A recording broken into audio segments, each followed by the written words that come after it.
My name is Noah Abraham Thomas and I go to Ysgol Cymraeg RhAG.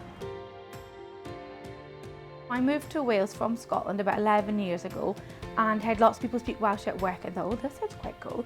Then I discovered that you could send your kid to a Welsh school for free, the same as an English school. Noah is Welsh, he was born in Wales, so it makes sense that he goes to a Welsh speaking school. He's very passionate about being Welsh, he loves it, he thinks it's like a superpower. He loves being able to speak it, and in the beginning it was funny because he knew that we couldn't speak Welsh, so he loved it that he could do it and we couldn't. Diolch.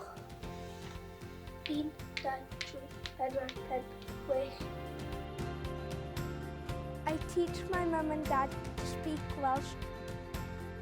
Pre-pandemic, homework was fine. That was my biggest concern, sending him to a Welsh school, that I would be able to help him at home, because you naturally want to help your kids. But it comes home bilingually, so that was fine. At no point during the pandemic have I thought we've made the wrong decision sending him to a Welsh school. We've had support from teachers and other people, which has made it easier, but actually as a parent, if you want your child to be bilingual, you do need to put a little bit of effort in, and that's what we've done. We've brought him up in an environment where he loves to learn, and he can choose between English and Welsh in terms of the future as well, you know, where he wants to work, jobs, universities, all these things. He'll be snapped up because he's bilingual.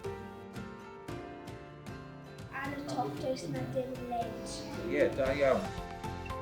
You know, you just get so excited for him. I think I've given you this opportunity to be a whole other person, and you love it.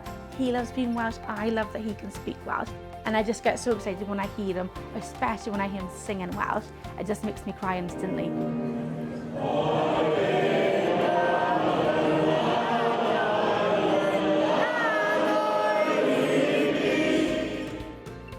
It's very important for everyone to speak Welsh because this is our language.